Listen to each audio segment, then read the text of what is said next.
Hello, everybody, and welcome back to Small Town Murder Express. Yay and choo-choo! Oh, yay indeed, Jimmy. Yay indeed. My name is James Petrogallo. I'm here with my co-host. I am Jimmy Wissman. Thank you, folks, so much for joining us today on another wild, absolutely wild edition of Small Town Murder Express. This is, we've had a lot of dumb murderers.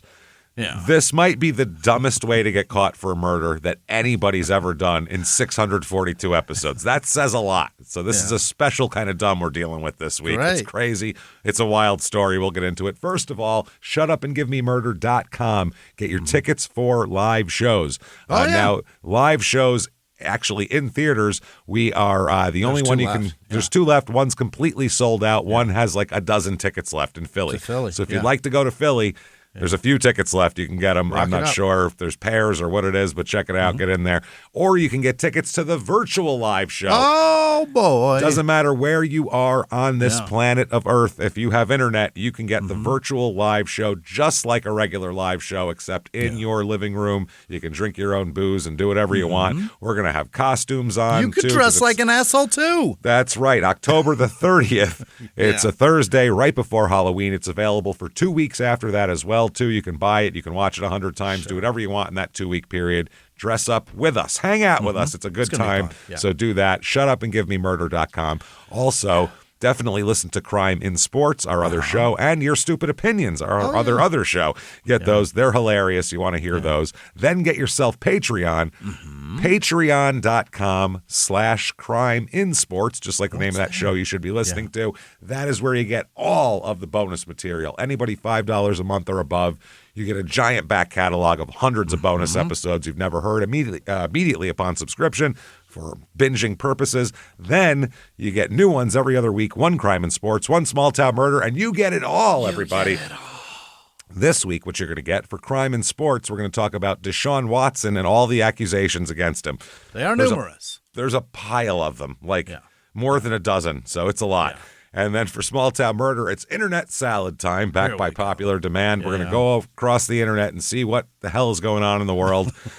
This is the only time we get to catch up because we're so busy with this whole thing. Anything What's but John politics. Stamos up to? That's right. Let's talk about it. No politics. That's the only rule of that. But we will talk about that comedy festival in Saudi Arabia because I've never been asked to talk about something more than that. It's unbelievable. We've asked a lot about that. That said, so that's shutupandgivememurder.com. No, that's the website. Patreon.com/crimeinsports. That's where you want to go. And you also get a shout out at the end of the show. And you get all 3 shows that we do, Small Town Murder, Crime in Sports, and Your Stupid Opinions, all ad-free as well. Ad-free! Ad-free. It's the best we can do. It's all we got to give. So that said, I think it's time, everybody, to sit back. What do you say? Let's all clear the lungs here. I think it's time. And let's all shout. Shut up, give me murder. Let's do this, everybody. Okay. Let's go on a trip, shall we? Yeah. We're going up to Vermont this week. Yeah. What a lovely place. A lovely woodsy kind of place here. This is Grafton, Vermont. This is kind of a touristy spot a little bit in this particular area. It's in southern Vermont, about 2.5 hours to Boston. So nice drive for a weekend away from Boston or something like that. About 2 hours to Stowe, Vermont, which is our last episode. That was episode 598, our last Vermont episode. That was Cookies Solve Murders, which was actually true. Cookies solved a murder. Let's see. This is in Windham County, area code 802. Population of this town, the permanent population, not very much, 587. Little tiny place here. Median household income, this is of the residents, not of the people vacationing, is $68,125, which is right around the national average, within $1,000. Median home cost, a little pricey here, though. I believe that. $395,800 for houses here. And a lot of them are bigger and have more land and things like that, too. So that makes sense. Little bit of history here. In the early 1800s, sheep raising became popular. Really? Yeah, and a bunch of wool mills sprang up all along the rivers here and everything. As they will, Absolutely. and soapstone was quarried near Bear Mountain. All right. Soapstone, by the way, is like a stone with a heavy talc content, and they make like countertops and bricks and things like that, fireplace bricks and stuff like that with it. It's not soap at all. Not soap at all. They use the stone part. It's very malleable, apparently. Okay. The Grafton Inn is still here. Now, this used to be the Old Tavern Inn. It was founded in 1801. Hell yeah. This place. It remains one of the oldest continually operating hotels in the United States. And it's the hotel. Okay. The Grafton Inn. This town, before the Civil War, had about 1,500 people. Yeah. And what would happen back then is regiments were from areas. So if a particular regiment got caught in bad action, all the town's men were all the town's able-bodied younger men were all dead. That's how it would work. And that's what happened here. Basically, all the town's men that went to the Civil War were all wiped out at once. Wow. So it was huge. Local cemeteries in the village hold a lot of tombstones from the casualties of the Battle of Gettysburg. They lost tons at Gettysburg, these people. After the war, the community continued to decline in population because there was nobody with any sperm to impregnate anybody. So, because science. The soapstone quarry was depleted and closed in the late 1800s. Around the time of the Great Depression, the town's population was less than 400. And they brought it back. They brought it back with like tourism and weekender people and stuff like that. Otherwise, people this town popping in to bang the locals. That's it. Just to stick one in the local, get that population up a little bit. Wow. Reviews of this town. Here's 5 stars. Beautiful town. Yeah. They make you feel welcome. Community garden and trails for hiking, skiing and snowmobiling. A child's paradise. Okay, all those kids who love skiing. Right. All those 8-year-olds on snowmobiles. Huge population. I always, those as a things kid, are fucking too, heavy, man. Yeah. As a kid, I'd picture skiing as like an adult activity. You know what I mean? Yeah. Adults go off and ski. It's expensive. Dorks, And there's like booze involved. There's a lot of they clothes dress and alike. Yeah, clothes and equipment. It's all like a little weird like douche consortium that they get together. I'm not sure. And finally, 4 stars. Grafton is a small town with a tight-knit community. There is little in terms of jobs here besides the inn. Right. So you can work at the inn. Probably seasonally, too. And that's the thing, too. In the winter, I don't know how much. Well, in the winter, you get your seasonal. I Right, bet it's all that's what I mean. seasons because you get the snow things, and in the summertime, you get hiking. So I think you probably get it both ways. Hope so. Things to do in this town. Okay, now there is the obviously the Grafton Inn to go there. The foundation, which helped restore the village and purchased the old tavern and turned it into that, also established an artisanal cheese business, the Grafton Cheese Company, and built a world-class cross-country skiing center at Grafton Ponds. Dang. So there's that. Then there is the Ferry House Festival. This Ferry House Festival here, just look from the pictures, was just a lot of 40-year-old women wearing wings. That's what it was, walking around the woods. And they're eating cheese? No, that's a separate thing. This is all right. Those are separate. Yeah, this is okay. follow a Vermont woodland path sprinkled with charming fairy houses for a magical experience of the natural world. Yeah. Walk the forested fairy house trail, make your own fairy houses, enjoy face painting, music, bubbles, crafts, food, local vendors. It's like what you take an 8-year-old to. An 8-year-old girl would enjoy and this. And there's no 8-year-olds at this. No, it didn't, from what I saw, it was all like adult women. It was interesting. But yeah, they build small structures out of natural materials and built an enchanted village through the woods and opening a portal to the incredible world around us. It's all made up. You're just walking through the woods pretending there's fairies. Fantasy. I don't know what you're doing. That said, let's talk about some murder. Let's do this here. Okay. We got to go back a little bit to 2002. So here we go. Cell phones, texting, no social media, and your cell phones all flip, and you have to do it. Every letter is 3 clicks. It's on a button to text. So that's where we are here. Let's talk about a guy, Greg Enos. Greg with 3 G's altogether. G-R-E-G-G.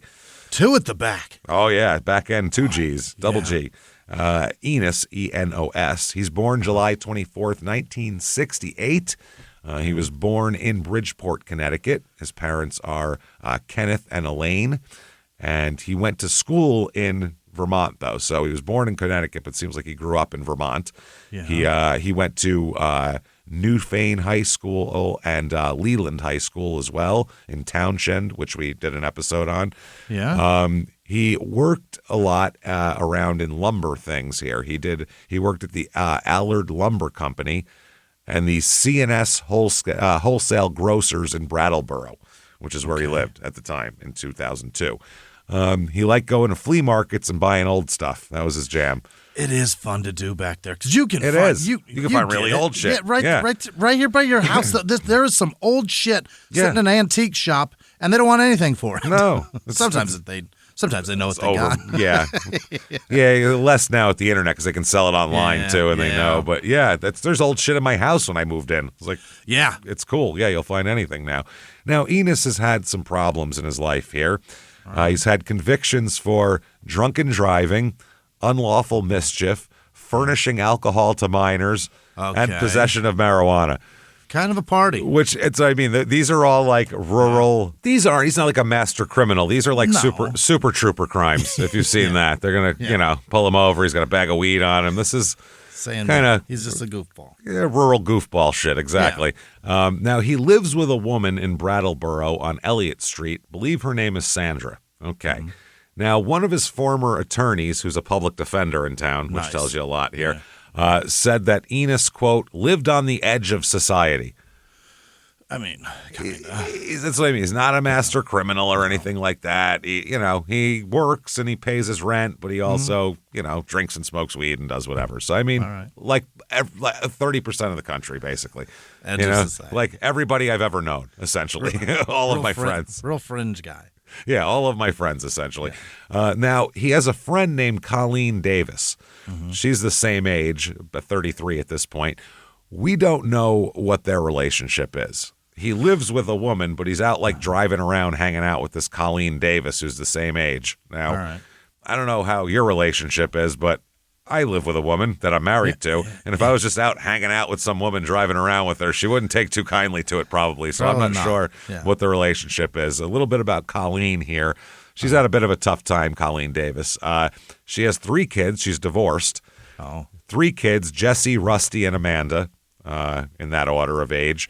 And she moved to Vermont from Maine in 2001. Her ex-husband still lives in Maine, and she moved to Vermont. As of 2002 here, Greg's living in Brattleboro. Colleen's living in Athens, Vermont, which is right in the same area. Now, they're friends and they hang out. And she at this point in 2002, as her boys are both teenagers, one of them's in a wheelchair. Oh, boy. And she's got like a 10-year-old daughter at the same time. She lives with these 3 kids in a trailer. Oh, boy. At the Tenney Mobile Home Park, which is described thusly in the Rutland newspaper, quote, a collection of 5 dilapidated trailers set in a meadow. That's not a trailer park. 5? 5. It's like that one, remember driving to Massachusetts to go to that dispensary, and I said, look over there on the side of the road, and there's like 7 trailers lined up, and they're all horrifying. Yeah. Half of them look like the tornado just hit them. That's 5 where she lives. does not make a park. No, and this trailer, quote, park, earlier in 2002 was the scene of a drug bust, a big heroin drug bust. Nice. A couple named Jay and Lynette Howell were arrested and charged with drug trafficking. So out of 5 trailers, one of them's the fucking smack house. So she's not living in a terrific place. No, and she's got a son that needs help. She's got a son that needs help, 3 kids. She's divorced. She's a single mom. She's having some problems. So on Monday, June 24th, 2002, Greg and Colleen are out for a drive together. Don't know what they're doing. I have no idea. Hopefully making money to get out of that trailer. That's all I can imagine. Or at least brainstorming how to do something. Yeah. As they're driving along, they pick up 2 hitchhikers, which is smart in 2002. This isn't 1978. This is 2002. Well, neither of them had a good idea of how to get out of this park. Maybe they got to get 4 heads is better than 2. That's what I mean. Hey, those guys look pretty smart, and they pull over. You guys got any ideas? Yeah, anybody? Hop in. We're brainstorming. You want to join the group? You don't have a car. Let's talk about how we can get one. So they pick up 2 men, 2 hitchhiking men here.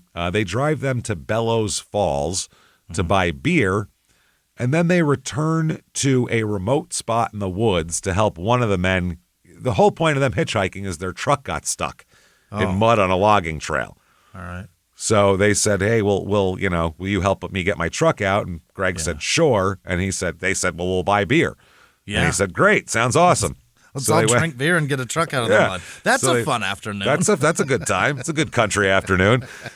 So they went and got beer and apparently stopped to get some weed too. So they got weed and beer and then they're going out to the woods. Woods, weed, beer. Sounds like a fun day. All right. Small challenge. Let's go. Now, the people they pick up are Charles Sherman, who does not go by Charles Sherman. He goes by his nickname of Poncho. Oh, Poncho. Poncho, obviously. So you get that from Charles. Obviously, yeah. 40-year-old fat white guy, Poncho. Yeah. Yeah. He's born July 1959, so he's about 43 at this time. He has an extensive criminal record, been in prison on and off since his teenage years. Just a complete fucking disaster. All sorts of burglary, escape at one point from jail. Like, he's so many charges this guy's had. I mean, he's an interesting fella here. Now, he has lived in Bellows Falls for about the last 18 years. He's unemployed at this point. He normally works as a mechanic, and he lives with his parents and kind of runs a makeshift mechanic shop out of his parents' garage now. My God. So unemployed is the best way to put that. He has a wife named Donna and a small son.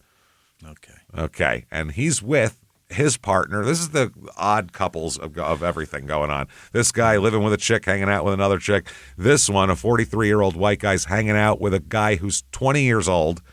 Perfect. A 43-year-old and a 20-year-old have nothing to talk about. No. How many 20-year-old friends do you have? Zero. Zero is the answer to that. You're not hanging over there. Yep, got none. He's hanging out with a guy named Michael Perez, who's born in 1982. He's 20. Now, Perez has an interesting backstory. He's from Brooklyn, New York. Really? Actual Brooklyn, not like, Brooklyn, New Hampshire or something. Yeah, all right. He moved to Bellows Falls very recently, within the last couple months here. Before moving to Vermont, he lived in a series of homeless shelters. Oh, Mikey. Mikey's having a hard time. Where are your folks, Mike? He has no criminal record, though, either.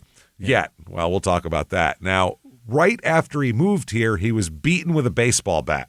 By who? About the head and face. By a guy named Pat Pac-Man Williams. Hell yeah. Anybody who goes by Pac-Man is dangerous, by the way. That's a fact. Don't fuck with guys named Pac-Man. Pac-Man's generally a fat guy. If everyone calls him Pac-Man, that's a problem. Yeah, he's tough. So, Williams apparently attacked Perez at his Pac-Man attacked Perez at his home after Perez called Williams's girlfriend a name. Oh. Now, this was in an argument over the said girlfriend smoking weed. I don't know who was pro her smoking weed and who was anti her smoking weed. Or maybe just anti her smoking that much weed. Either way, the girlfriend was 13 and both these guys were 20.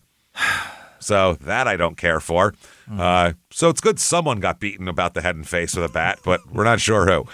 Now, a woman from the area named Deborah Doty said her son was Perez's best friend and had known him for years. I don't know how he knew him in New York or what, but she said Perez was a meek and mild person who wouldn't even defend himself when he was assaulted with a baseball bat. Well, it's hard to. It's hard. So I was going to say, I don't think that was a choice. I think that's why the guy got a bat, so he couldn't defend himself. So a lot of people keep those by their bed. Because that's the thing. It's hard to defend yourself against that. It's not easy. Your body isn't set up for the defenses. Now, Sherman somehow, Poncho somehow befriended Perez here. Yeah. Even though they're 23 years apart in age, and let Perez live with him and his family in an apartment in Bellows Falls. So he lives with his parents, a 43-year-old in an apartment with his parents, invited a 20-year-old to come join the mix. This is a wacky thing. Imagine you lived in they're going to go, no one else is coming here. Yeah. And Perez always called Sherman either dad or pa, which is also weird, obviously. Also short for Poncho. Yeah. So Tuesday, that was Monday. They picked up. They're supposed to do all that. Now, Tuesday, July 25th, or June 25th, 2002, the next day, there is someone scavenging for returnable bottles and cans. Yeah. In the woods. This is a very downtrodden neighborhood, man. That's what I mean. There's people that have money in Grafton. Yeah. And then there's a lot of people who don't have money in the surrounding areas. Roundabouts, yeah.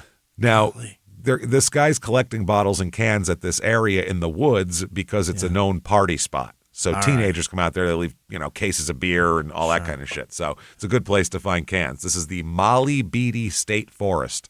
Yeah. And this particular area of it is situated at the end of a narrow, winding dirt road that has some kind of small houses, trailers, deer camps, not a very affluent area, put it that way. Now, the forest includes an old civilian conservation corps camp. Cool. Which is basically this stone building out in the middle of nowhere, in the middle of the fucking woods. And that's a great place. Great place for teenagers to party. Fuck yes. We would drive up to the Appalachian Trail head when I was a kid by me, and they have these bunk houses there that have cot bunk things on them. Sure. And we'd go there and smoke weed because it was a good time. You could do it in the rain or snow. It was good. So, and that's what this is. It's mainly teenage drinking parties. People go there to fuck and do drugs and things like that. Oh, yeah. The house includes it's a stone house with a covered breezeway in the middle and an attached stone shed. It was built in the 1930s, and it's kind of in a overgrown clearing in the middle of a dense forest is the best way to put it. So now this guy, while trying to collect cans, comes across a 1986 light blue Nissan pickup truck. Yeah.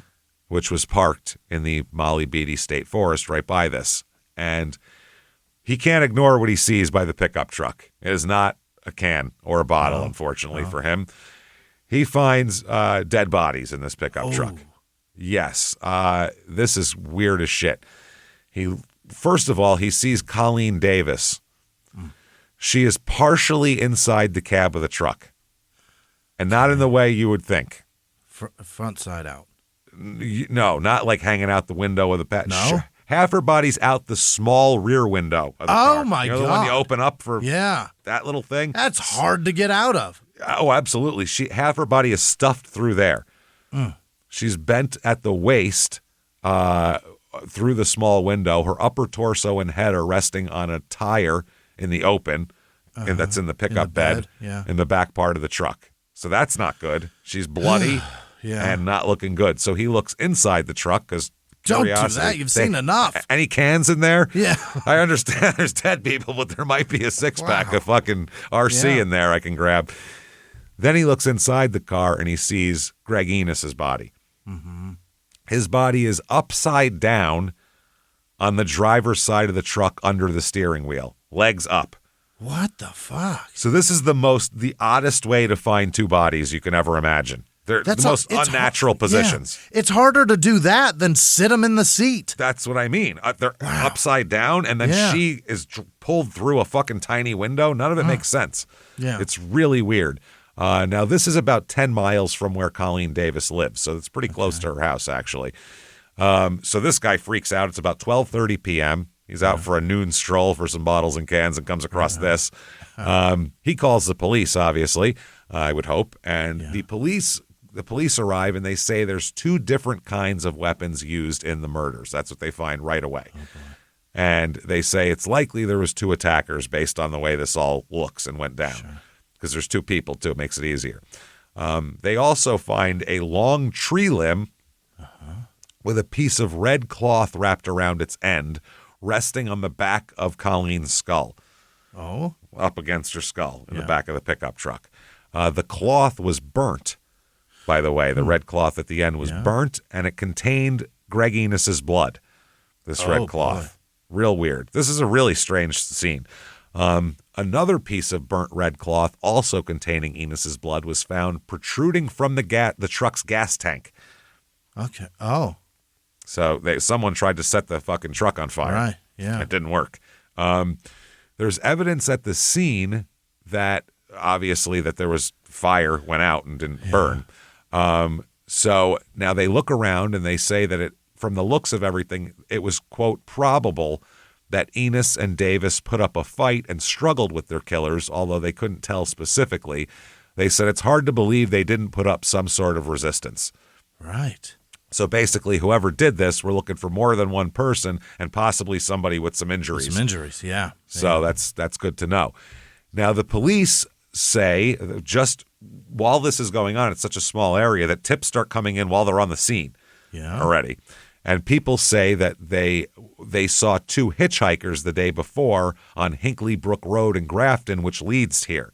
Right. So they're like, we saw two hitchhikers. I mean, that's how small of a town it is. If there was two guys on the side of the road, maybe it was them. So yeah, but they're just as much of a suspect as the person that saw him at that point, right? Yeah, exactly. Yeah. They say this is several Grafton residents said they saw a white man who's in his 40s looking and a younger black man wearing a red T-shirt walking toward Bellows Falls on Monday.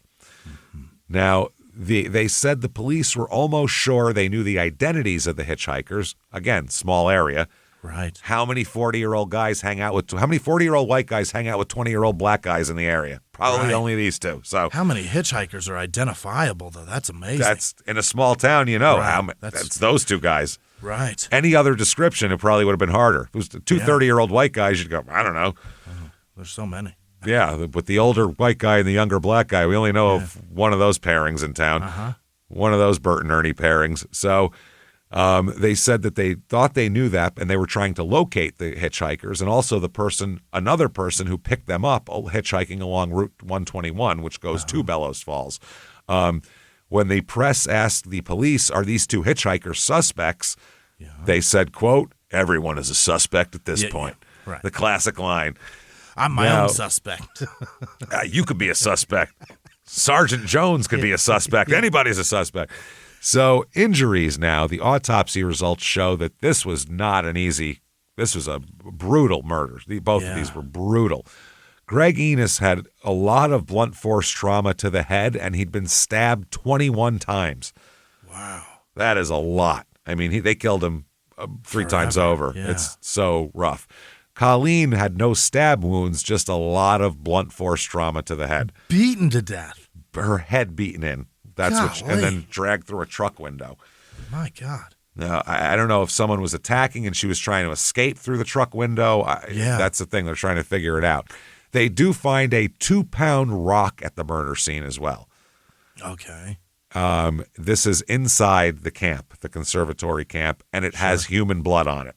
I bet somebody was beaten with that. That's, blunt force trauma, 2-pound rock with blood on it. Colleen Davis died from a fractured skull, they think. That could have come from a rock or a heavy stick, they said. The heavy stick being the one leaning against her head. Right. So they're like, she's definitely hit with this, we think. Now, in a weird thing here, a logger, they talked to a logger, a nearby logger, guy who cuts down trees and pulls them down and shit. He said he pulled a vehicle out of a muddy ditch in the state forest Monday morning and received a shotgun as payment from the two men. They actually gave it to him, or they turned They it gave on it to him? him. No, they gave it. They didn't have any cash, so they said, we can pay you in a shotgun, which again, try that shit in Queens, you know what I mean? I'll pay you with a shit. They'd be like, I'm money, not touching motherfucker. that. I want money from you. I'm not putting my fingerprints on Hell that. no. No fucking way. So the logger said that the two men's green Ford Explorer was stuck in a muddy four-wheeler trail in the forest up near the stone shelter, which is where the bodies were found. He said that he had pulled the Explorer out sometime between 7:30 and 8:30 a.m. He said he drove his skidder past the stone shelter where Enos's truck was found several hours later, because it's Enos's own truck. At the time, however, he didn't see a pickup truck, so they weren't there yet. Right. The logger said that, he's happy to talk to anybody about it. He said the shotgun he gave to his boss in exchange for the $80 that the guys were supposed to pay for the tow. So the shotgun. Okay. Yeah, he said one of the men gave his boss his phone number so he could redeem the gun later when he had cash. So now you're using tow trucks like a pawn shop. Yeah. You're in hock for this fucking tow job. Now, wow. There's a news bulletin that police are warning that these killings could be random in nature, and they say residents should lock their doors, don't let strangers in, hunker down, basically. We don't know. They're crazy people out there. Nobody in the town of Grafton gives a singular, solitary fuck about this, by the way. They're not worried at all. Nope. Well, listen to why. This is some cocky shit here.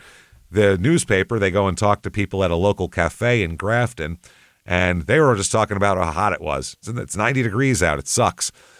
They didn't believe, they said that they were concerned about murders, but, quote, they didn't believe that someone from Grafton had been murdered, so it's fine. They didn't care. Literally, they're like, well, it's not a local person that was murdered. So, I mean, they're local, but not super local to right here. Yeah, it's imported, so we don't care. Yeah, it's imported from 4 miles away. Yeah. Much different. Yeah. Wow. So they said that, quote, one guy said, the police told me not to be afraid. They don't know who it is, he said in the afternoon. In other words, don't be afraid. We don't know those people who were murdered, so you're fine. They couldn't possibly murder you. They murdered those people. Okay. Now, people who knew about, they found out that this is all going while the police are on the scene. This spreads like wildfire. The newspapers are talking to people in cafes, are talking to cops. They get the logger involved, all while they're processing the crime scene. Wow. Neighbors of Colleen Davis at the trailer park said that she was a good woman and a good mother, and they were very sad about it. Sure. Davis's ex-husband, they got a hold of to make sure it wasn't him that did this. Over in Maine, yeah. He's been in Maine the whole time. He went to work the day before. Yeah. Impossible for him to get back. He said he was shocked by the news and was coming from Maine to see his kids. Yeah. What about Greg's wife, who's got to be furious that he's out there running around with some young lady? He's not married. Oh. And has no kids. He just lives with us. Okay, got it. Yeah. Now, the neighbors at the time were caring for the 3 kids.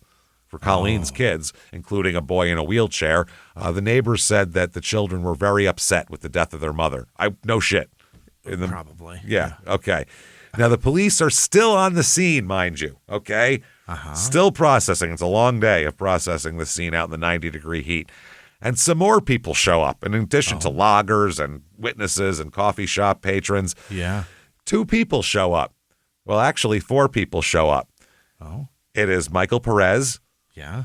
Charles Poncho Sherman, Sherman's wife Donna, and their young son all show up to the crime scene. Okay, yeah. Sherman is described as a short, stocky man dressed in a dirty T-shirt and camouflage pants, and walking with a heavy limp and complaining loudly of pain in his back. That's what he shows up. Oh, my aching back. What's going on out here? Oh, Jesus, boy, what's happening? Oh, sciatica. Oh, boy, I'll tell you what. This is wild. Why are you here? How about that? Perez was dressed in dark sweatpants and a black World Wrestling Federation T-shirt. Nice. Excellent. These guys are all class. And Sherman was wearing, by the way, his dirty T-shirt was a University of Massachusetts T-shirt, which I'm sure he's an alumni of. He's a big booster.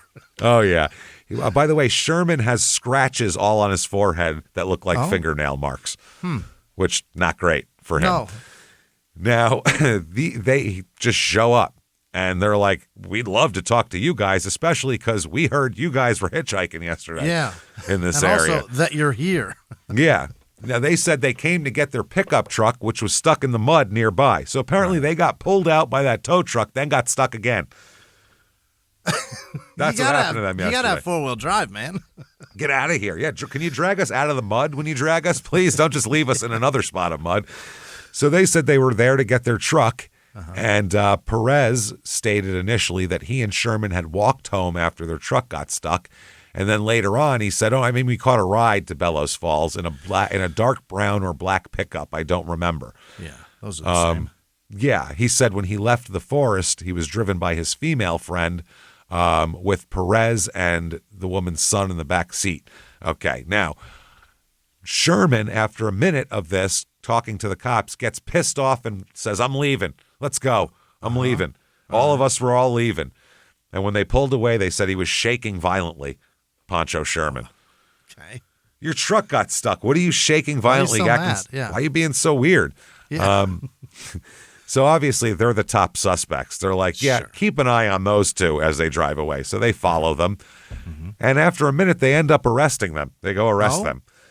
Not for murder quite yet, but just to hold on to them for suspicion of some things here. Okay. They found out that both pieces of cloth, the red cloth around the stick and in the gas tank, were both part of a red Fat Albert T-shirt, the old Bill Cosby character. Hey. Nice. Fat Albert. That, by the way, Michael Perez had been seen wearing on Monday. Oh. A red Fat Albert T-shirt. Oh, it sticks out. It sticks out. Yeah, he might as well be wearing like a fucking Chiquita, like a one of those fruit baskets on his head, like Carmen Miranda. You're going to get noticed in that. What was the guy's name that had the beanie cap pulled down to his chin? I forget his name. He was the fun one. Oh, yeah. Is that Mushmouth? I think it was Mushmouth. Yeah, well, I mean, you can't get anything out through that hat. That's the right. problem. I think that's why they called him Mushmouth. I think so. So at first, neither of them will talk. First of all, let's say this. Have we ever had two bigger dipshits? Let's say they did this. What kind of a dipshit kills people, then shows up at the crime scene where the bodies are while it's full of cops? Just crime scene investigator. You have to be the biggest fucking moron. I know they like to return to crime scenes, not while it's being processed, you fucking idiots. What are you doing? Yeah. Have we ever had anyone this dumb in the history of small town murder? Wow. So neither one of them will talk at first. They both say they don't want to talk. Then Perez contacts the Vermont State Police detectives and offers to talk to them about what happened if they pretend to arrest him. He's already in jail. Oh, okay. He's sitting in jail, but to pretend to arrest him in jail again and take him to be processed again. That way Sherman wouldn't know that he's telling on him. He said, I don't want Pancho to know. So if you arrest me and then I have to go with you, then it looks better than if you just pick me up and it looks like I'm telling. Then it could look like y'all beat it out of me. Yeah. So he was quote unquote arrested at the Rockingham State Police Barracks in New Hampshire for some reason. Yeah. And now both men have different stories. Completely different stories of what happened. One implicating the other? You could say that. Weird, right? Yeah. Now, here's what we know. All four people have been drinking a bunch of beer that night, and we believe smoking weed. Although later on, tests will come back, and there's no weed in Mike and Greg and fucking Colleen's system. Okay. But that's what we are sure that weed was involved. Someone had weed in the mix. Now, they apparently, we know that they offered, Greg and Colleen offered these two a ride to Bellows Falls, where Sherman owns a mechanic shop. But they stopped at a gas station on the Red Light Hill area, where they purchased some beer and cigarettes. And then Sherman also made a stop to buy some weed. The four discussed a place to hang out and party and decided, hey, that part of the state forest is a good place to party, and I'll help you get the truck out. So we'll party, we'll get the truck out, we'll make a night of it, basically. Okay. When they arrived there, they drank beer and smoked weed for a minute, and then Enos and Sherman went off into the woods to talk about the truck and left Perez and Colleen Davis sitting on a picnic table. Right. That we know, okay? Now, we know also when they got back, they were in the middle of some sort of sexual act. Who? Now, Colleen and Greg? Colleen and Mike and Perez, the 20-year-old. Now, we can surmise it's probably not voluntary based on the fact that it's in a picnic table and her boyfriend's coming right back. So let's just say that. Now, Perez says it was consensual sex. All right. And Sherman says he came back and Perez was raping her. Okay.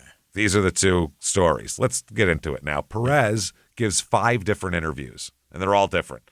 Oh. So this is kind of a mess here. In his first 2 interviews, he denied knowing anything about the 2 murders.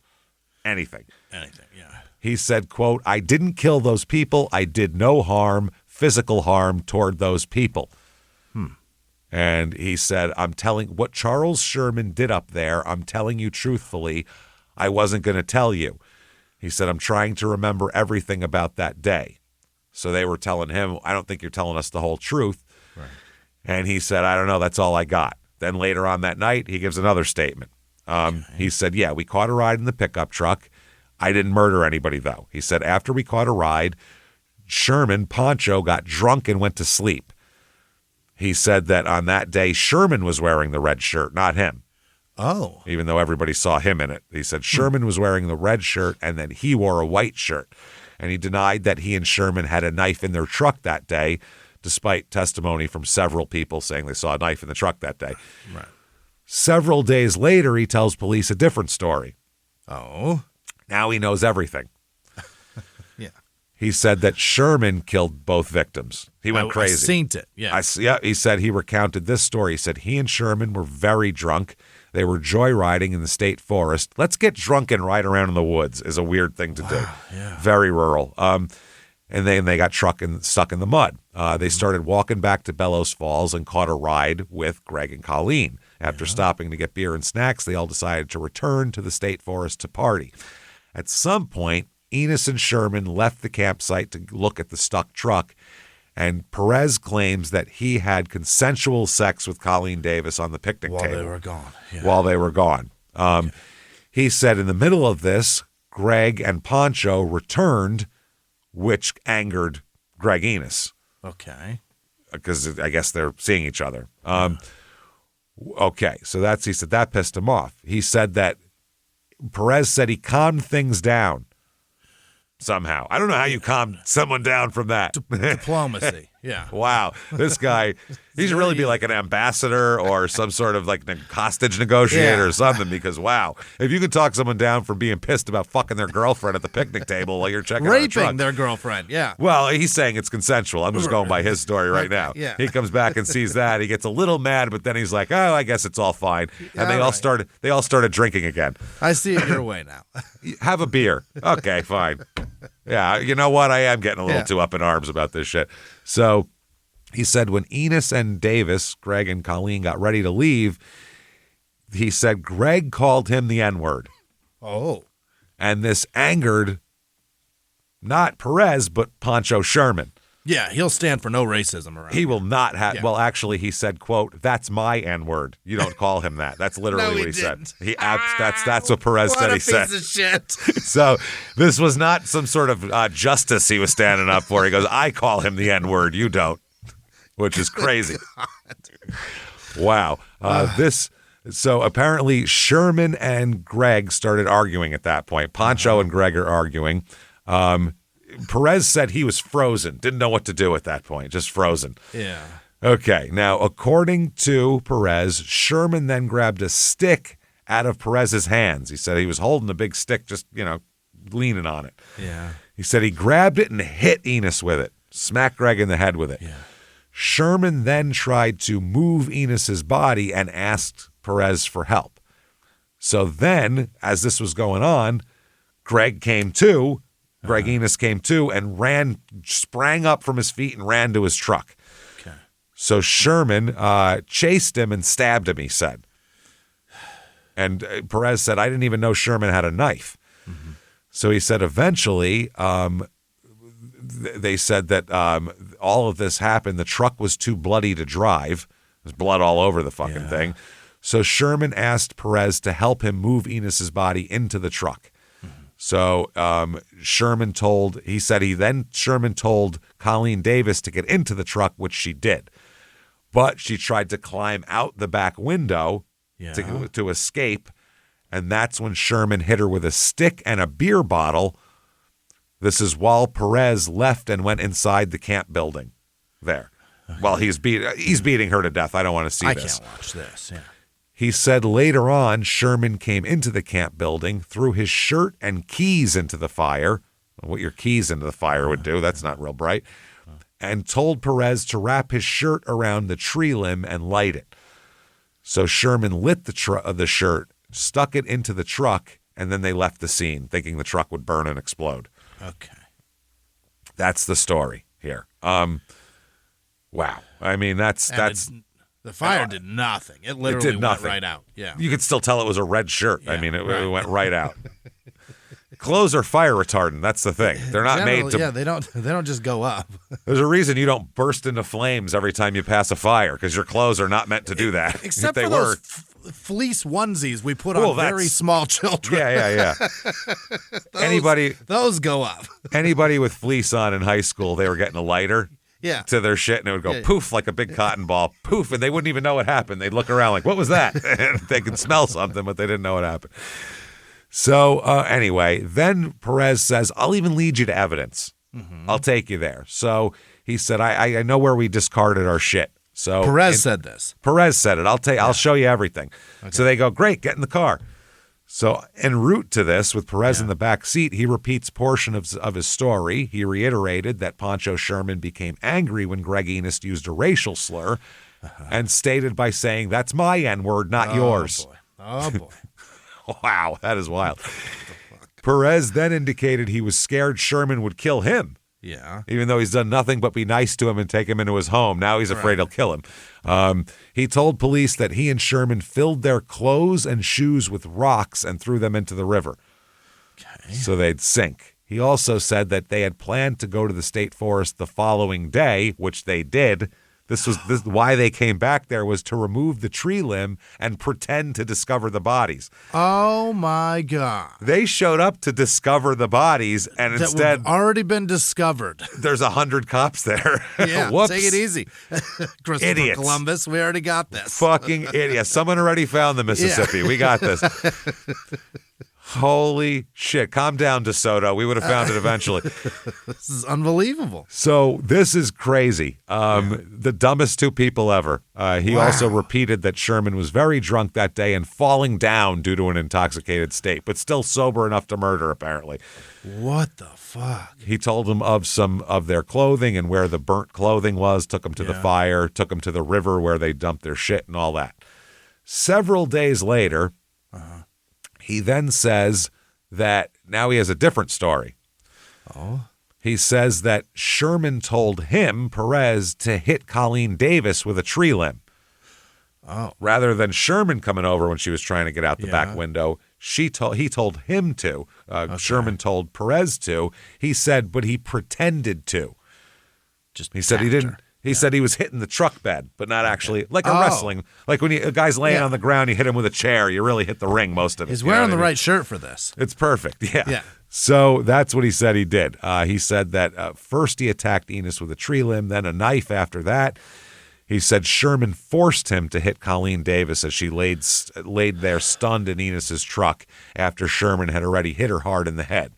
He said he only pretended to hit her and he hit the bed of the pickup truck, and that he said that if he had helped kill Enos and Davis, he would have fled, not stayed in Vermont. Right. Because I'm telling the truth because I'm still here. Right. He said, quote, I would have left. Trust me. I would have. Yeah, I trust you. Sounds great. You're very trustworthy. You may or may not have raped a woman. I'm not trusting you for anything. Don't ever say trust me in a police interrogation. They don't trust you. That's why you're in the chair, because they don't trust you. If they trusted you, you wouldn't be sitting there. Trust me, I would have left. I didn't know. I know I didn't do it. I know I'm going to jail. If I have to get 30, 40, 50 years for lying to you all, not telling you that day, I'll do 50, 60 years for that, because that's a crime I did. I did not murder them. I'm not going to jail for that. I'll go to jail for lying. But not that. Yeah. Go ahead and book me on that. I'll do anything for jail, but I won't do that. So at one point, he then says that Sherman made him carry Greg Enos's body and put it back into the pickup truck, where then they tried to burn the two bodies and it never caught fire. He said they left the state forest on foot carrying 2 12-packs of Budweiser, all class, covered in blood and Budweiser. Then they stopped to wash the blood off Sherman's body with the beer. They used beer to cleanse him. They christened him in beer at this point. Oh, my God. This blood's for you. My God. Yeah. None of the stories mention a rock, by the way. The rock never comes into play. Oh, well, what the fuck? Story. So then they go to Sherman and they go, well, he's singing and he's saying this and this and this. And Sherman goes, well, I better tell you my side of it then. Yeah. We heard how you were bathed in the bud. Yeah. Bathed in the butt of the lamb. And we said, that's no good. So he, after speaking with a public defender, decided to talk, which is the opposite of what normally happens. You talk to a lawyer, they tell you to shut the fuck up. This lawyer said, this guy's putting you in. That's the facts unless you refute them. You better hurry up. So he didn't want to talk, but after his wife and son came to the barracks and spoke with him, he decided to give a statement. Okay. He said that he blamed the murders on Perez, saying that he was a, quote, sex fiend. He's a fiend, this guy. Yeah. And that his behavior started the fights that led to the murder. Okay. That's what he said. He said that, Mr. Perez had gone to, he said hours before this all happened, Perez had gone to pick up the knife that he had sharpened, and that Perez was aware that he had the knife in his possession, meaning Sherman. Right. It's a 6 or 7 inch folding knife with a wooden handle. That's a big fucking folding knife. It's a nasty one. That's nasty. You don't want to get stabbed 21 times with that. He said later, after Enos and Davis had picked them up, gave them a ride, that's when Perez got in a fight with Enos And that's when Perez told Sherman, give me the knife, give me the knife. And Sherman said, okay, and handed it over. That's what he said. Later, he said that he said this all started with, he saw Perez sexually assaulting Colleen Davis. He said this was after, though, not before. That didn't start it. He got in a fight with Enos besides this. All right. He said that he walked up and saw Perez raping her, basically, and told Sherman, quote, have some too. Like he had a 6-foot sub out there or some shit. Wow. Yeah. To join in. Hey, join the rape. So Sherman said he dropped his pants and, quote, feigned that Colleen was giving him oral sex at that point. Just pretended it, like a Cinemax porn. You know what I mean? The head's going back and forth, but that's what he said. Horse shit.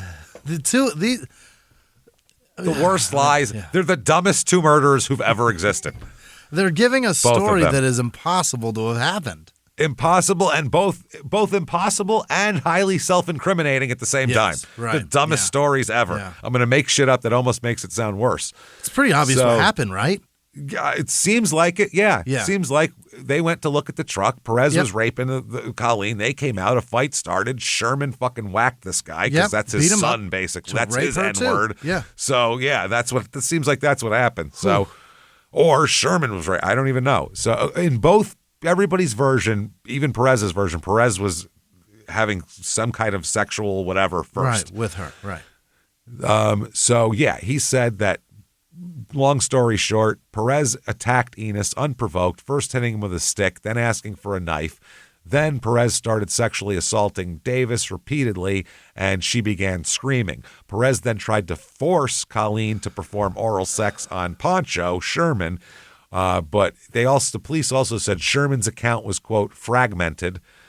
Yeah. He said the next thing Sherman remembers is Perez hitting Davis in the head with a piece of wood. Okay. He also instructed, he said that when Perez told him to smack Colleen Davis with a large wooden stick, he pretended to do so, hitting the truck and made it look like it. So they both had the exact same story of faking to hit her and hitting the truck. Right. Someone had to hit her because her fucking skull is bashed in. She's dead from it. Yeah. Yeah. He said while this is happening, Colleen was alive and begging for mercy. So cold-blooded. These two are cold. He also recalled, quote, trying to stuff the body back in the truck and couldn't get it in there. Because that window's too fucking small. It's too small. This is crazy. He said that Perez hit him twice on the back, Sherman says, too. Hit him twice in the back, threatened to rape members of his family and kill them. I'll go home and rape your mom. We'll go to your apartment. I'll rape your mom in front of you and kill you and your dad. That's what he said. Okay. So when the police asked Sherman what prompted the violence, he said, quote, he said that Mike Perez is a sex freak. That's what did it. He just snapped. He had to have some, yeah. After the murders, they hitchhiked to Bellows Falls, where they were eventually picked up by one of Sherman's friends. They hid some beer in Grafton Village along with the knife, which police found thanks to Perez's direction. So they have the murder weapon now, too. Well, yeah. So they're under arrest, obviously. Now, they're both being held on $1 million bond at this point. Yeah, they don't have that. Yeah, they don't. They definitely don't have that shit, for sure. They don't know who did it. They're both blaming each other, and they're both just as plausible. So they're both charged with aiding in the commission of an aggravated murder. So if you charge them both with that, it doesn't matter who did it, basically. Okay, good. They can both be found guilty of aiding each other, essentially. So that's how that works. It doesn't matter who inflicted the fatal blows. Right. And very much like the old robbery of a gas station thing, if somebody dies in the commission of it, whatever. The point is, you both said you were there where two people are dead. That's the problem. Whoever did it doesn't matter. Whether you were looking at the bubble yum or you were at the counter holding the gun, it doesn't fucking matter. You came in with that intent. So that's exactly what it is. So that's how this went. Now, during their arraignments, family and friends of Sherman and Perez and Greg Enos were all at the courthouse together, having a huge verbal shouting, cursing arguments in the courtroom. Boy, oh boy. That is messy. Swearing at each other, screaming. They had to, the bailiffs had to come in and calm everybody down. God damn. This is a lot. Now, the lawyer for Sherman during his arraignment said that essentially that the weight of everything is on Perez. He said the proof is lacking in several respects. They don't know who killed anyone. It's a fundamental weakness in the state's case, not a sign of strength. They don't know what happened. Sure. He said his client and his client's wife only had a monthly income of $600, which sounds like holy social services type shit. That's like that's welfare money, right? $300 a piece. Yeah. Yeah, that's not good. And there was no way that he could raise $1.5 million bond, which is what they're asking for. No.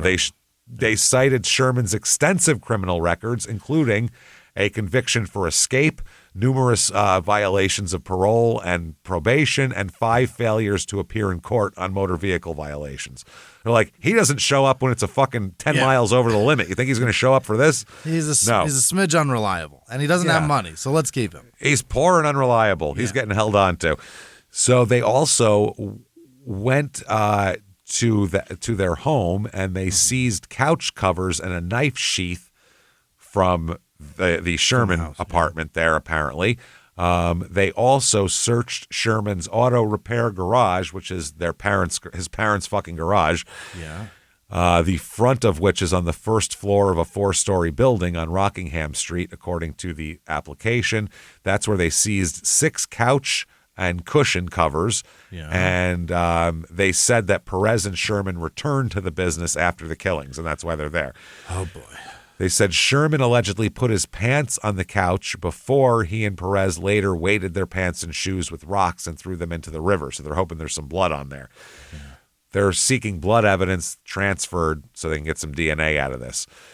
By the way, the county attorney might recuse himself from this case. Why is there a conflict of interest here? Because Michael Perez is both a victim in another crime, being beaten to shit with a baseball bat. Oh, right. So he's the victim in a crime that this prosecutor is prosecuting. And so he said, he's a client here. He can't be a victim and and somebody I'm prosecuting at the same time. It's a conflict of interest, obviously. So, he said that the office was discussing whether or not to remove itself from this because he's prosecuting the aggravated assault with a deadly weapon against Pac-Man Williams there. So they said that this Williams is charged with beating Michael Perez with a baseball bat on May 17th. So it's like less than fucking a month before the murder. So that's what's going on here. The guy is also charged with, there's another guy involved also who's charged with aiding the commission of a felony for helping this guy cover it up and possession of marijuana. Now, the guy Pac-Man, who beat up Michael Perez, there's a lesson in this. If you are going to beat someone within an inch of their life with a baseball bat, make sure they commit a murder right after that because they're much less sympathetic at that point. They end up reaching a deal with him where he pleads no contest to a charge of simple assault. With a bat. Which is down from aggravated assault with a deadly weapon. Nearly attempted murder. He's sentenced to 216 days in prison and was given credit for all 216 days he'd already served, and they released him. Time served. Fuck off. Have a great day.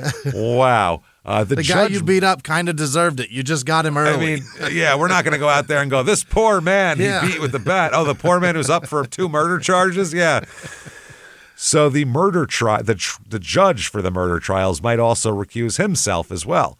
What in the fuck? Crazy. He said the appearance of impropriety was a concern here because a key witness in the case is his son's supervisor. This is what happens in these small towns. Yeah, too many. Everyone knows each other. Yeah. That's the problem. They said no one doubts Judge Hudson's integrity and ability to be fair. Nonetheless, all agree that the appearance of impropriety is a concern. And the concern is heightened by the seriousness of the charges and the likelihood that the judge will be called upon to make preliminary rulings on admissibility, which may turn in large part on the credibility of this person, of his son's supervisor. His son's a cop, and this is his supervisor's lieutenant who's going to be here.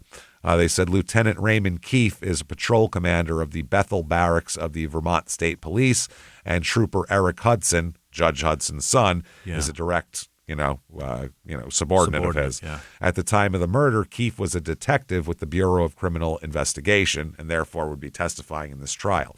Well, then if your dad's already a judge, maybe pick a different profession, man, because this is going to fuck a lot of things up. Well, you should have went to law school, apparently, Yeah. like your dad. But so in the same town, go to a different town. You got to go somewhere else. So the murder, they also aren't going to challenge statements made.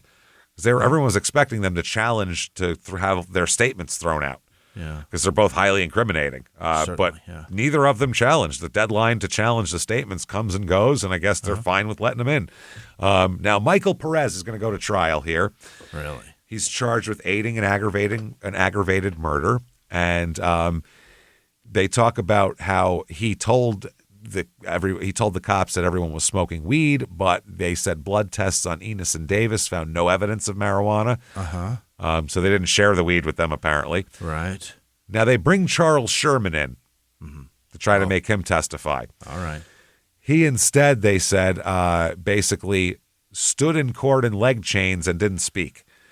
He didn't even take the witness stand, but stood on the far side of the courtroom close to Michael Perez, but they never looked at each other. The lead investigator in the murder case identified Sherman. Sherman then looked at Perez, but Perez kept his eyes off of Sherman. So he was in there just to pop up so they can go, that guy showed up, and then they leave. Okay. It was him and him. Yeah. Michael Perez testifies. What is he going to say? He recounts a different version than he's told. Again? Out of the 5 fucking versions he's already told. The state introduces various statements that he made to police in addition to other evidence. Several witnesses also testify that Perez told him that he raped Colleen before the killing and that he, quote, beat the dude and stabbed the bitch 57 times. That's what he told people. What the fuck? Yeah. So he's going around bragging about how he raped and murdered people, which is a weird thing to brag about. Very odd here. Now the verdict comes in. 18 hours of deliberation. I don't know what took so long. In any one of his 6 statements, he did bad shit. Yeah. He has 6 statements, and all of them are very incriminating. Exactly. He is found guilty of aiding in the commission of aggravated second-degree murder. Okay. Sentencing comes around. You, sir, Yeah. may fuck off. Life without parole for Perez. Okay. 21, life without parole for him. It's Deserve kinda it, over. though. Yeah. I mean, that's crazy. Next up, for Charles Sherman's trial, they're trying to get his wife, Donna, to testify against him, and she's claiming marital privilege. Okay. She's saying, no, I don't want to do it. So they're trying to force her to testify about what she knew when she went with her husband to the forest the day after all this happened, when the cops were there. They said the question that he wants to have Donna answer is, at the time you went to the state forest to retrieve your husband's truck, had you been provided an explanation of how the truck had got stuck? Right. Now, according to the records, Donna Sherman claims marital privilege, but the privilege is not a blanket protection, and some questions about her knowledge have been asked and answered. According to Vermont law, marital privilege extends only to private and confidential conversations between married couples and does not cover a spouse's observations or knowledge from other sources. So if he came home with blood all over himself, that's not marital privilege. But if he came home and they went in the bedroom together and he said, I killed a lady, that's marital privilege. Okay. Yes. You can say what you've seen. Or heard, but you can't say, anything that's not hearsay, obviously. But that's it. So anyway, she refused to answer these during her deposition, so they're trying to make her testify. Okay. In the end, she's going to have to testify a little bit. So Charles says, fuck it, and pleads guilty. He's going to, yeah. He's going to plead. What she's going to say is going to make me look bad. She probably has the goods on him. So, and either way, he's in a pile of shit, and this guy got life without. We got enough evidence on you. It's not going to go well. So in open court, he says that he handed Perez his knife. He said it was my knife, but I gave it to Perez. And Perez and Enos fought there. He said that during the bludgeoning of Colleen Davis, he was less specific, but admitted to, quote, acting with wanton disregard for her life, but not bashing her fucking skull in. He turned and spoke directly to the 2 families, which had attended every day of the trial as well, and talked to them. We'll talk about what he says. Oh, boy. during sentencing here. The plea agreement states that he and the state are agreeing that he'd plead guilty to 2 counts of aiding in second-degree murder and that the charge of aiding in aggravated second-degree murder would be dismissed. That's the life without charge. Ooh, So they agreed to waive a pre-sentence investigation and stipulated that the pleas would result in his violating his probationary status in another unrelated matter, because he's on probation. Right. That sentence would be revoked and an underlying suspended sentence would be imposed to serve and would run concurrently with his new sentences. Also, he waives the right to appeal and the right to post-conviction relief, including relief set forth in multiple sections, except a good faith claim alleging ineffective assistance of counsel or prosecutorial misconduct. It's the only thing he can appeal on. Okay. So they explain the factual scenario or the basis for the pleas was that they were together before the deaths and were together afterwards, and so they're both charged. But he claims that he acknowledged in his statement that he was the one who had taken the knife from this other residence, not Perez, but he provided the knife to Perez, and it was Perez who was sexually assaulting or raping Colleen. So anyway, his attorney explained that from his perspective, meaning his client's, one of the key considerations was always that he's maintained and will continue to maintain that Michael Perez did the actual killing. He's pleading on an aiding theory to second-degree murder on the notion that his actions constituted wanton disregard. Okay. And also that he pulled his pants down. He said he was told by Michael Perez to pull his pants down to, quote, come get some too. Right. And that he was afraid of Michael Perez the whole time. Oh, boy. He said he admits that he helped move the body, but it was all out of fear. And it was also, he feigned hitting Davis in the head and to placate Mr. Perez, who was ordering him to. Because when a 20-year-old tells you what to do when you're 43... You better damn well do it. You fucking do it. I go, what is that? You want the back of my fucking hand? Shut up. What are you kidding me? Yes, Jesus, get some life experience and some anger built up before you come at me with orders, motherfucker. You got it, young man. I'll do whatever you want. So sentencing comes around. Victim impact statements here. Greg's father, Ken, he testifies during this. There's a letter from the 14-year-old daughter of Colleen Davis saying not only did she lose her mother, but her best friend and would never have her mother's help growing up. No. I'm taking a long journey alone, she said. There's no greater pain than losing your mother. Jesus. The letter was read by her aunt in court. Greg's mother, Elaine, said Greg cared for people, especially people down on their luck. He was like that. Then he showed a photograph and said, I'm Greg's mother and this is my son. My only son. I wanted you to see him when you weren't drunk, she said. She said that he'd been beaten in the head, stabbed 20 times in the heart and chest, his face sliced open, and his legs broken when they stuffed him into the truck before they tried to set it on fire. They said this was animalistic, a barbaric massacre. Please tell me why and for what purpose. I still don't understand. Right. Sherman has a chance to make a statement, and he does. Quote, wow. Why? I don't know. I'm sorry. I'm really sorry. I'd like to say I'm a victim too. Oh, what about me? He said that to 2 grieving families in court for their murdered fucking children that they just saw pictures of their fucking autopsies. And he murdered them. He said, I'm a victim too. Yeah. Which the courtroom just chatter went everywhere. The families were pissed. Yeah. From the newspaper, it says, in broken and inarticulate language, Sherman begged for their forgiveness and apologized repeatedly. He said, you can hate me. That's okay, he said, crying. He said he had nightmares about the murders. He said he's been in and out of prison since he was a teenager, and he's very afraid of Perez. Yeah. A prison-hardened 43-year-old's afraid of a 20-year-old who gets beat up by a 19-year-old over a 13-year-old girl. This is bullshit. But you don't understand. He's new to this, and he's a real rising star in the criminal world. You know it. Yeah. Terrified. He said that he only pretended to participate in the sexual assault out of fear, and he pretended to hit Davis in the head with a heavy tree branch out of fear and threats from Perez. Yeah. The judge said, quote, you are fully deserving of the punishment in this plea agreement, saying that Sherman was doomed to try and find out the answers about why he and Michael Perez killed these people. He said there's no way to know exactly what happened, who did exactly what. It took 2 people to kill Greg Enos and Colleen Davis, and I have no doubts you minimized your role. Right. You, sir, may fuck off. This is 2 concurrent sentences of 20 years to life. Okay, so 20 to life. So he is eligible for parole in 20 years. 20 years, yeah. Which is last tomorrow. year. Yeah. Last year, actually. Yeah, damn. 2006, Perez appeals this thing. He points out the existence of sloppy crime scene evidence, and the murders were. Now he's saying they were a result of provocation, that he was having consensual sex, and Enos came out, called him the N-word, and then it just exploded from there. Now it's a hate crime. Yeah, we should really dig him up and put him on trial.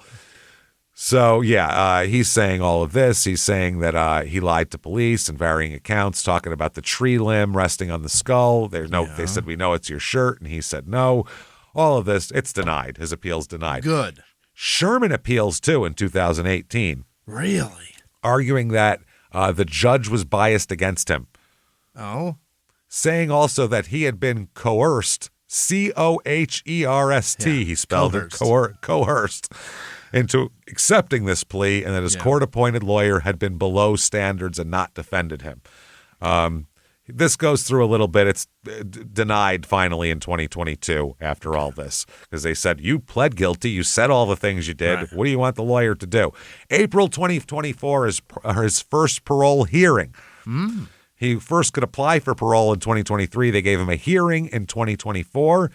He said, quote, I'm sorry, there ain't a day that go by. That's what he said. There ain't a day that go by I don't look back and see what I've done. The parole people called him a, quote, violent, dangerous, and high-risk individual and said, get the fuck back in your cell, asshole. Good. And sent him back, denied, and they both stay in prison. Perez is in an out-of-state, non-Vermont prison. So there you go, everybody. That is Grafton, Vermont, the 2 biggest morons who've ever committed a murder on our show. For no reason. Literally. They didn't steal anything. No, because Perez wanted to sleep with a woman. He wanted to rape somebody, and this guy didn't want his friend to get raped. Oh, gee, weird. What a weird thing to do. And then Pablo, was that it? Yeah. Poncho. Yeah. Didn't want to have him take no for an answer. That's it. So either way, if you like that story or like how he told it, more like better way to say it, get on whatever app you're listening on. Give us 5 stars. It helps a lot. ShutUpAndGiveMeMurder.com is where you get tickets. A few left in Philadelphia. We just released some. So there's a few left in Philly in December. Nothing for DC after that. That's all sold out. Virtual live show October the 30th, day before Halloween. You can buy it anytime, 2 weeks in that period. You can watch it 100 times in that 2 weeks. Do whatever you want with it, just like a regular live show, but you're in your living room and we're wearing costumes like morons. Yeah. Great case, too. Halloween themed. It's going to be awesome. We can't wait for that. ShutUpAndGiveMeMurder.com, Patreon.com/crime in sports. Get in there for sure and do that. Get yourself Patreon. Anybody $5 a month or above, hundreds of back episodes to binge on immediately. New ones every other week. One Crime and Sports, One Small Town Murder. This week, Crime and Sports, Deshaun Watson's allegations, all of these. Oh boy. Yeah. Then Small Town Murder, Internet Salad Time. We're going to talk about everything going on in the world that doesn't have anything to do with politics. It's going to be a lot of fun. Patreon.com/crime in sports. And you get all the shows ad-free. Crime and Sports, Your Stupid Opinions, Small Town Murder. And you get a shout out at the end of the regular show. We are at Small Town Murder on Instagram, at Small Town Pod on Facebook. You want to follow us on any of these things, just go to ShutUpAndGiveMeMurder.com. Drop down menu there to see it. Follow us and keep hanging out with us over and over and over again. And until next week, everybody, it's been our pleasure. Bye.